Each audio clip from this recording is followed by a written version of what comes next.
If you're not in the board's head for at least 2 points, me and you are finished.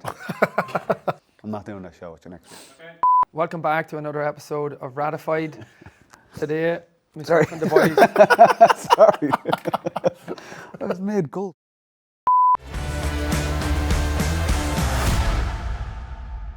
Welcome back to another episode of Ratified. Today, myself and the boys are going to discuss the good days, the nights after big successes. So, I suppose, saying that I haven't got a Sam Aware like the rest of you, we'll kick it off with maybe a small club one from myself. But no, seriously, that was always something that I suppose drove and motivated me, was the crack that there was to be had after successes. You obviously I seen a bit in terms of what happened with club and maybe Armagh 02, and there's no point in saying otherwise. Like, it's something to look forward to, it's something to have as a. But I was fortunate we'd won the third Ulster club, and the few previous they were good, but I don't know, just the last one we won 2012, we had done back-to-backs at the time, and I'd got sort of quite friendly with the boys in Hermitage Green, the band, so replay in Cavan, and sure, obviously there's a bit of crack in the change rooms afterward, and bite to eat and having a few drinks, and you're really looking forward to getting back home for the night. It was a Saturday that we were playing, and it's always the club and staying in town on that night, and just going back to your own hall and the whole euphoria that comes with it. And then obviously day two is going around all the pubs in town and every local people coming in, other clubs. Day two better than day one? I'm getting there. Day three was better than them all. Sorry. I hear so you. You know yourself. I hear you. Yeah. The first night, it's everyone, friends and families there. Second day, then you're all around town and there's just a great buzz. Everyone's in good form. Spirits are high.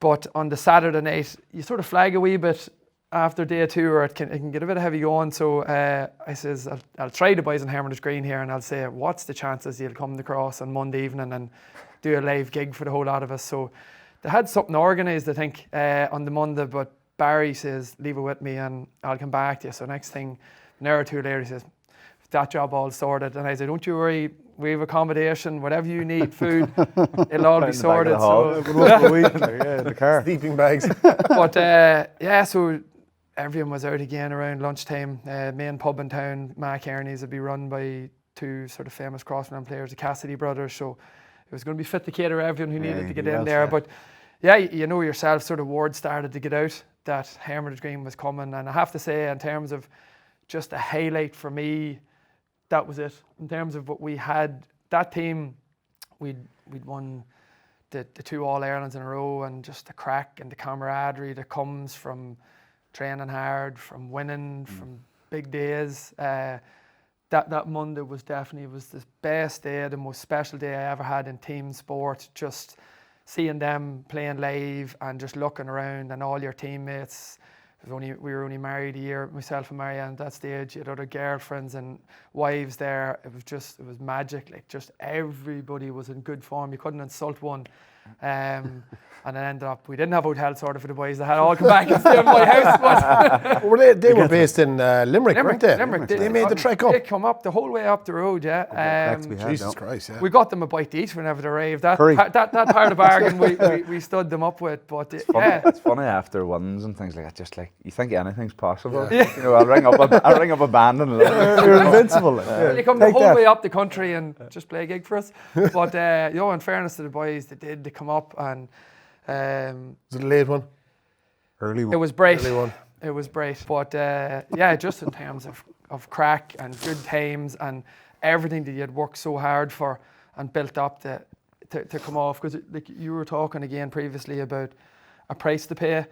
I can remember like management at that stage, they were saying we're doing back-to-backs, and that September we won the county semi-final, I think it was, and they called us in that night and they said we're going to train at 6 o'clock in the morning every day for the whole of September. We're going to do something that we've never done before. We thought it was a bit mad, but we did it, and I don't know, like physically I don't think that made a difference. I think psychologically, mentally, it made a difference to us. And when you're trying to retain it, you probably do need some sort of new angle to hang on to, or an edge. You know, what we did last year probably won't be enough. So whatever it might be, just like this is the new thing, and you hang your hat on that. And we did it, and that's why standing that night, seeing everyone around you, seeing the crack, seeing how much they were enjoying being part of the crack, it was an absolute highlight. And then it's one of those things that unfortunately we never replicated again, but it was just an unbelievable buzz just to be part of it, and they've done something as special as we had done. So I'm sure between what you've seen and what you were part of, a six-part my series. one there. I remember much of them. Oh, jeez, where'd you start? There were so many stories, so many yarns. There was one in particular. Tomas was, I think it was the 09 final. We beaten Cork. We had beaten Cork. And Tomas was, he wasn't going out at all. He was going straight back to Cork. And after the game, he was just, so he had a lift back, and we had a couple of pints in the Palace Bar, and Dara said to him, come here, I think you could be getting the RTE Sunday Game Man of the Match. You better hang around. So then your man said, no. I know, I'm telling you, you could be getting the RTE Sunday Game Man of the Match. You better hang around. So Tomas hung around anyway. And the Monday came, and I think he was inside in the Boar's Head. Probably, and, yeah. Paddy was inside there, and he said, Paddy said, where are you off to? Oh, I'm going back to Cork now. Paddy looked at him. Jesus, you can't go back to Cork. After winning an All-Ireland with Kerry, you're going back to Cork. You have to come back to Kerry. Come back with me, he says. So Tomas decides Paddy had a driver. Tomas hops in with Paddy, and James Begley, who just died last year, famous musician. So the three boys in the car, and with the driver, and they're going down the day after the All-Ireland. Tomas wasn't into homecomings, any of that crack. He just liked the crack, the whole lot. And they stopped. Anytime there was quietness in the car, Paddy said, right, pull in here, pub. So like they pull into a pub. Intervention, did it? Got down as far as Toomevara in Tipperary. And 3 days to get home. yeah, I was home on Friday. they got down as far as Toomevara in Tipperary. And they pulled into a pub, and Shane McGowan was inside in the pub. Oh, Jesus Christ. And of course, Begley being the musician, he knew Shane McGowan, and he was chatting away to Shane McGowan. Paddy couldn't believe this. Yeah. Oh, Shane McGowan, how do you know Shane McGowan? You know, and next thing, Paddy turned to Shane McGowan. Shane, Paddy O'Shea, how you doing? Shane McGowan just turned away and just started to continue to talk. Paddy at the point is, Tomas, go down on that, we're going. So anyway, got down to Kerry, and eventually, I'd say 2 or 3 days later, Tomas was still in Kerry, and he plugged the phone in, and he said, I better stand well back from that phone now when it's going to goes on. But he took the scenic route. He eventually got home, but just one of those mad stories where he was going home, and but when you win like that, it's there's only around 48 hours where you're all together. Yeah. Tomas did his own thing as he would do, but there's only around 48 hours where you're all together, and we're all saying it. You're back with the club, and before you know it, there's another journey going on, but. Yeah. Look, when you win, you have great times. I actually found as well, when you lost, you would have great crack, and just, you'd drown your sorrows, and you just get on with it. But once you were together as a group, the crack, and some stories are censored, you can't go there, What time does this go out at? Yeah, but that was Tomas anyway. He took the scenic route home. Yeah. Or what about you? Yeah, 12, I suppose, is the one that comes to mind. After Ulster finals now, we would have always went out, bus home, the music playing, used to be some good playlists. You used to get a call from us, probably myself, Martin McKenna, used to give you a call on a Monday morning. I don't know why that happened. A couple of times, yeah. Monday morning. Boiler as well, yeah. Things seemed like a great idea, so they At the time. Look back. I'd say I probably tried to return the calls as well. Ulster was always back to Donegal Town to the Diamond. They used to stuff up in the lorry, and then it was the all-day Monday. The All-Ireland in 12 was just looking back, my God Almighty, you wonder how you put your whole body, everything through it. It was just from here to, you remember it so vividly, it was just Where did you stay the night of? We were the Burlington, Yeah. Burlington now, so over there, just, yourself, the big dinner, everything. What time did you hit the road back home at on Monday? Monday morning, up, usual Boar's Head in the morning, over there, got in 3 or 4 pints there, just thinking even running across City, like you wonder, people went into work on a Monday morning. And We used to get the Lewis down from the Gibson, it was perfect. It dropped you right outside. Like. And then, backward up the road, maybe around, pulled out around 1 o'clock, stopped in Cavan on the way up to Donegal town, huge homecoming, over the bridge, Pedigo homecoming. It was a huge night, and didn't really sleep for the first 2 nights, the Sunday and the Monday. And then... You were only young for it then as well, Murph. Like. You're well able for it. Like. There we go. Tuesday then toured the whole 40 clubs of the county. My God. For the week? From Tuesday, Wednesday, Thursday, and the Late Show on the Friday. You're on the late Leg up with Tubbs? Tubbs give us about 2 minutes. Beautiful. That was at the start of the show, wasn't it? Start of the show. I remember that. 2 minutes, and then back up the road. Do you not stay in Dublin on the Friday night? Like? No, we can back up crazy. It's a trek now. Yeah. But you know yourself, few bottles, everybody happy as Larry. Yeah. True. You'll manage. Club championship again on the Sunday. Jesus, that was some roller coaster. Yeah, it was a roller coaster, but you know what? As you say, memories, like, different probably after all Ireland insofar as we had the group in the bus. So it was like you were in the bus for the whole team. Crack, there would always be a character that would step up for a while, an unknown character, out and to meet the club. Everybody, different levels, some people tired, some people sick, some people whatever. Then you would have one story from some character that you met in the back of the lorry, and then back into the bus again and away to another club. So, but it was good stuff. Before we played in the final, just goes to show how like relaxed some players are, and other players are just kind of like, geez, so like buzzing. Like I had to have the bag ready, I had to have everything right. If the meeting was at 15:15, I was down at 10:10. Everything had to be on the ball. But before one of the finals, Gooch, say we were leaving, pulling out at 2 o'clock, Gooch was asleep inside in the bed. He had to be woken up before one of the finals. Drag him out like. Gooch, with the meeting, we're going. Oh yeah.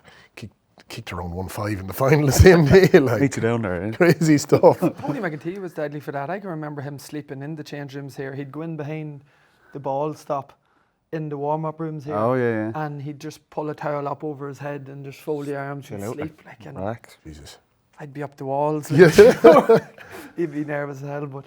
Paddy, you're definitely going to have a good one, I'd say. A couple of good ones, yeah. It was funny, as you got older, like I remember my first Ireland was 13 and we did 6 nights straight from the final. And, you know, you're bulletproof, hectic like. And the time we won my last one, I did about half a night and was dying for about 4 days after. So all the age I caught up with by the end. But it's funny, we were obviously in the Gibson. So that the night of the game was always, we used to never go to the players' lounge after any game, but for the final we would. So we'd go in and you'd have 4 or 5 pints over in the players' lounge. So you're well on it by the time you're even on the bus leaving Croker. And we go back to the Gibson. And the night of it was mental, like. Great, because you're seeing your family and all back in the hotel, but it was a big banquet. There'd be, I don't know, 400 or 500 people there. So the minute you get back to the hotel, you're kind of separated from the team. Mm-hmm. Everyone's on their own tables and there's... it's just manic. So what we used to do, we'd go from the Gibson and then we go down to Coppers. Some of us would go down to Coppers. Carl Jackson, obviously, friend of all GA people, but used to look after the Dubs as well. And nicely wedged in there. It was. I owe Carl a lot. And it might be 4 or 5 o'clock in the morning. I'd say to my girlfriend, my wife now, Doreen, I said, Doreen, I'm just going to go down with the lads now for an hour or two. She goes, all right, I'm knackered, I'm going to go to bed. I'll see you in the morning. Breakfast, I say, 100%. You go to bed, I'll be back in a couple of hours. So you get the Coppers, and then it's about 8 o'clock. And so you're halfway to the Boar's Head at that point. So there's no point in going all the way back down to the Gibson. And the Lewis is going. So I was like, I may drop into Hugh and have a look and see what's going on there. So get down to the Boar's Head.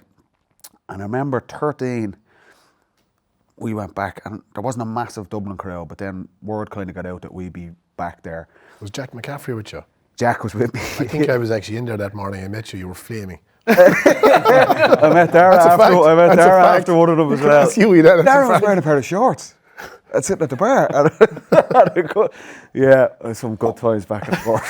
I have a photo. I have a great photo of there. I'll send it to you after. Two of us. White Kerry shorts, was it? No. No. I don't know. That's what I was picturing. He wears shorts in the middle of the winter. He does. At the bar. I'll tell you one thing after flew on the Boar's Head. By 15 and 16, kind of supporters got wind that we'd go back there after the final. So you'd go straight through, wouldn't go to bed. And at that time, Cape Street was nearly closed down. Massive Dublin crowd. And we got to around lunchtime and I still hadn't been to bed. I'd say it was a handful for El Huey behind the bar. And the phone is hopping like mad. They're talking about Tomas. And the lads would come in and maybe some of the girls would come in and go, Paddy, Terrain was waiting for your breakfast there at 8 o'clock this morning. I was like, no, it'll be fine. Phone is hopping. Comes in, I think it was the 16 final. Terrain comes in. I'm getting the King's chair out. So he gets a taxi down Capel Street and they're surrounded by fans. And she gets out of the car. I say, get him out. He needs to go home for an hour. And I get the King's chair out of the Boar's Head, kind of semi-asleep, and the crowd are doing like Dublin songs. And I love it. And Doreen's sitting there, get into that taxi. I got a great roar. And I'd say by the time we drove 50 metres in the car, I was fast asleep. A couple of hours kip and then back in for the homecoming. It would have been Smithfield or Merrion Square. We used to do kind of alternate years, but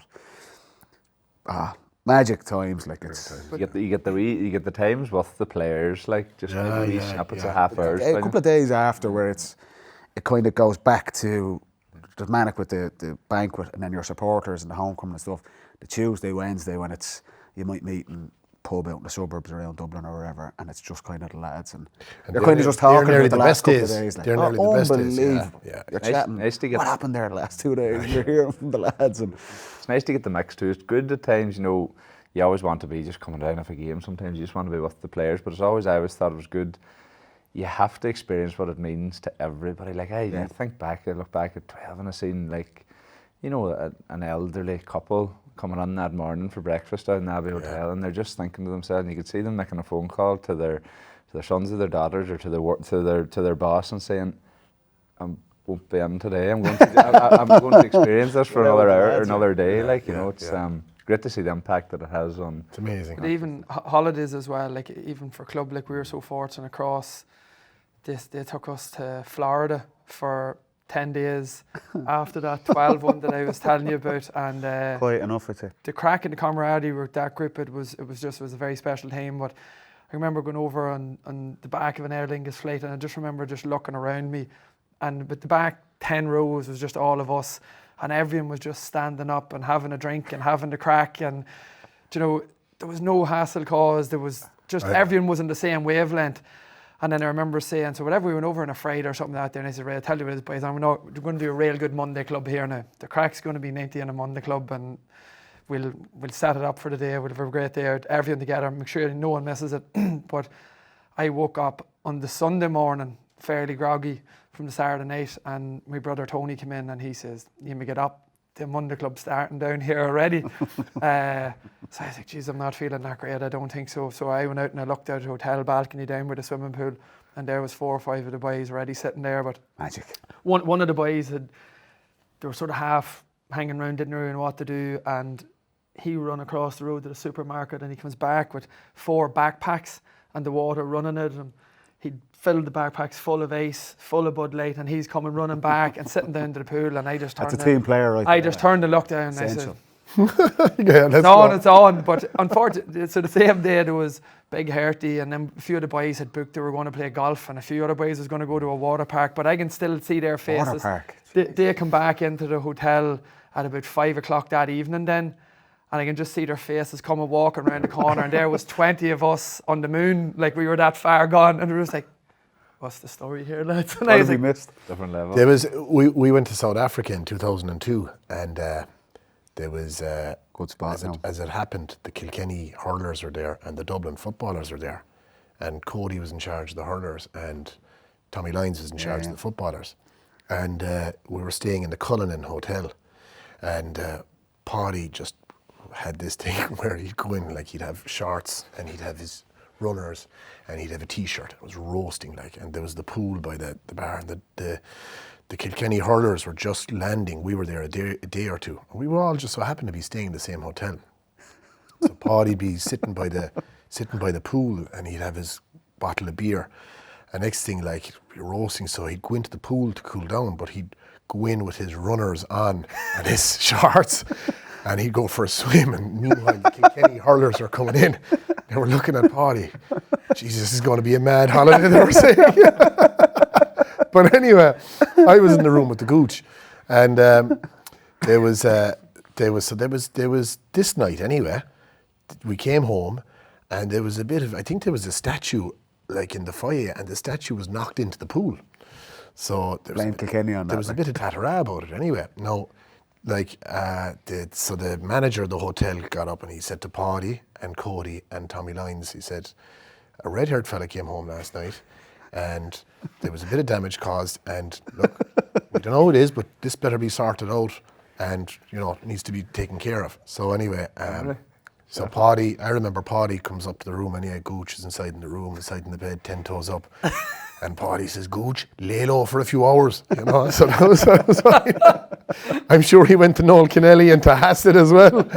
And then you look at Kilkenny, and you had Richie Power, and you had Henry Shefflin, a few more. You had Pater Andrews from Dublin. and anyway, we had some crack, like, and again, he won the All-Ireland that year, like, but I mean, you go away on trips like that and they crack, like, I mean, it's just leaving it all together. It's funny how random ones can happen as well too, because Lord Ray's Paddy, like, I went down to his wake with Dad and my brother Stephen and Jean Duffy, who would have been county chairman, and he's a club chairman, would have been club chairman ourselves, but we went down for the wake and over for tea and sandwiches and Paddy's bar and that there, and we were coming back in the road, and I had been texting Tommy Griffin in town, and I says, Jesus, Dad, like, there's no way you can't go down and not have a drink for Paddy before we go on back up the road. So next thing in, we go to Tommy Griffin's pub, Mirror Stands, open up the door, Sean Walsh, the Bomber, Donaghy, Lee Hull Martin, Ogie, Christy O'Connor Jr., the whole lot was there. So next thing we were having a few drinks, and Stephen was the designated driver. He was driving up the road, and after a while he says, "What's the story here? Like, are we going home or are we staying or what?" And Dad just turned and looked at him and threw the car keys and says, "Go out to the car there and get me and Jean's bag." And I was like, "What's the story?" And he goes, "I seen this movie before." But those guys, like, even the camaraderie and the crack between those Kerry guys now and the Bomber, the sing song. Yeah. Like, it was just incredible how you end up in something so random, but just off the back of. That's the beauty about the GA. It brings us all together, doesn't it? Yeah. Yeah.